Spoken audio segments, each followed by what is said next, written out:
Dysfunction in the nation's capital this week as the problems and finger-pointing over Obamacare continue. With partisanship at new levels, can anything get done in Washington? Earlier, I talked with former Alaska Governor Sarah Palin, who's written a new book, Good Tidings and Great Joy, Protecting the Heart of Christmas. Governor Palin, welcome back to Fox News Sunday. It's an honor to be with you, Chris. Thanks. When you look at all the troubles with Obamacare, all the problems with the website, the millions of cancellations, a lot of other things, what's your takeaway in a macro sense? What's the problem? Well, certainly the rollout itself and a malfunctioning website isn't the problem. Obamacare itself is the problem. You know, a road towards socialized medicine that's unaffordable and unasked for, unpopular, it's not workable. That's the problem. People want Obamacare scrapped. I think at this point, Chris, we don't even care if the website gets up and running. It's just going to prove to be an invitation to find out more problems as to Obamacare as a whole. You know, the president came into office, and I want to talk about this big picture, vowing to transform America with big government solutions like Obamacare, like cap and trade. Do you think all the debacle, and Kathleen Sebelius called it that, the debacle with Obamacare is a tipping point for that approach to government?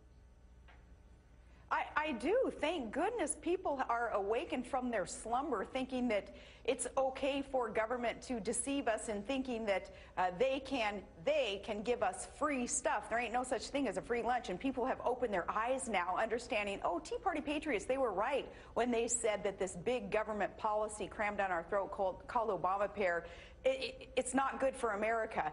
And people have awakened and realized that Tea Party was right then. They may be right on a couple of other issues, too. So, yeah, it's a tipping point. People are awake now. But Governor, on the other hand, Obamacare does, and there's nobody really questioning this, it is going to extend coverage to 30 million Americans who are now uninsured. According to the nonpartisan Congressional Budget Office, the last comprehensive Republican approach would only cover 3 million. I mean, isn't that a problem? Don't you guys have to come up with a better answer? I am one to question it. I am one to question those numbers, that 30 million more people will receive health care coverage under Obamacare.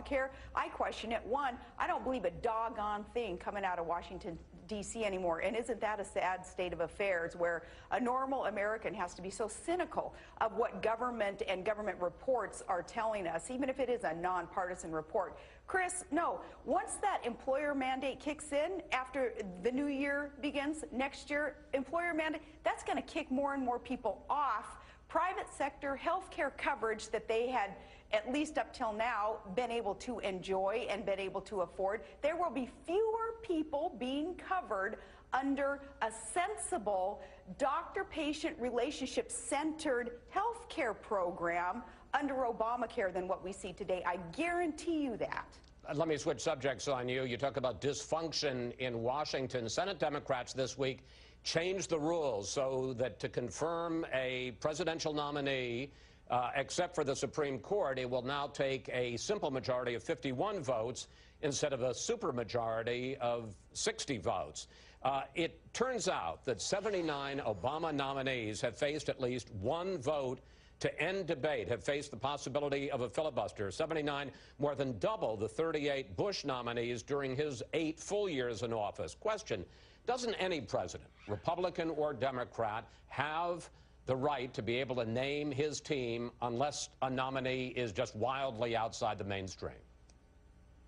Well, there are a lot of wildly outside the mainstream nominees and pals of Barack Obama that he wants to see help him usher in an agenda to transform America. So that's one thing that Congress has done right, and that is oppose some of these nominees. As for this rule change that some people are calling a nuclear option under Senate rules, you know, I guarantee this week, Thanksgiving dinner, people sitting around their tables, we're not going to be talking about the president blessing this thwarting of a balance of power in Congress with new Senate rules called the nuclear option. People are going to be talking about are failed big government policies that will bankrupt this country. So this distraction, this new talking point in the media and with Congress, with senators and with the president blessing this action, it's a distraction, and it's a lot of double standard and Democrat hypocrisy, because just a few years ago they were so anti-nuclear option. They were against any thought of Republicans ever considering changing these rules, and yet now, it's the greatest thing since sliced bread. So American people, they don't care about distractions like that. They're not in that inside baseball Senate rule stuff. They want government to be back on our side. They want it to get out of our lives. And in order to do that, we need those who will not fundamentally transform America, but will fundamentally restore what's right about America. We do that by having good judicial nominees and nominees in these regulatory agencies and elsewhere. So this new rule change, it stinks. All right. Let me ask you about something that when we told people that you were going to be on the show, a lot of us wanted to ask you about. It isn't pleasant, but you know where I'm headed. Martin Bashir, the MSNBC anchor, has had some ugly things to say about you. A couple of weeks ago, you made, frankly, I think fairly unobjectionable remarks, saying that comparing our debt to slavery and saying that eventually we're going to be holden to our foreign masters. Mr. Bashir took great exception to that. He called you a, quote, world-class idiot, his words. And then he talked about a slave owner named Thistlewood who used to punish his slaves by having someone defecate, it's unbelievable, defecate in their mouths. And then he said this. When Mrs. Palin invokes slavery, she doesn't just prove her rank ignorance. She confirms that if anyone truly qualified for a dose of discipline from Thomas Thistlewood, then she would be the outstanding candidate. Governor, your reaction. That's funny, because Bashir has invoked the analogy of slavery also. The definition of slavery is to be beholden to a master, and we will be beholden when that note is due, when we have taken from our children and our grandchildren and borrowed from China and other foreign countries in order to pay for our wants today. So we will be beholden to another master at some point here when that note's due. As for the, the networks condoning those type of statements, because there's been no punishment of a fella who said these words, that's hypocrisy. That's, a given, though. When a conservative woman says something that they take offense, they usually just kind of poo-poo it, laugh it off. It's no big deal. But as for personally taking shots like that, Chris, everybody in life takes shots. You have a decision to make when you take a shot. Are you going to become bitter or better? In a case like this, I don't have to accept his words, his vile, evil comments, so they don't have to affect me. I move on and I charge forth.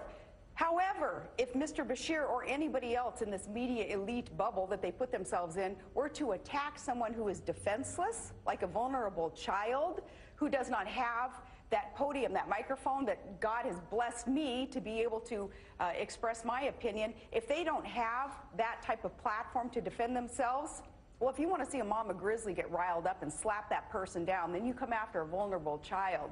In this case, he didn't come after a vulnerable child. I can defend myself, and, I can take it. A few days later, Bashir offered his apology. Here that is. I made some comments which were deeply offensive and directed at Governor Sarah Palin. I wanted to take this opportunity to say sorry to Mrs. Palin. My words were wholly unacceptable. First, do you accept his apology? And secondly, I want to go back to something you brought up. NBC, for instance, put Alec Baldwin off the air for a homophobic slur. They have taken no public action for what Bashir said about you. Well, that's the executive hypocrisy that is so prevalent in that media elite bubble, where it depends on the target of the vile rants. It doesn't depend on what the rant itself actually is. And conservative women are a target of them. Now, as for the apologies, well, obviously, who am I to not accept an apology? Everyone must humble themselves and accept that offer to of apology. But as for the apologies too, next time that they want to say such a thing and then get the attention that they were seeking after they've said it, and then they want to call and apologize to me in private, I'd like them to go through, say, Todd first, or one of my children first. Leave the message with them. Hear what they have to say about it, and then they can come to me.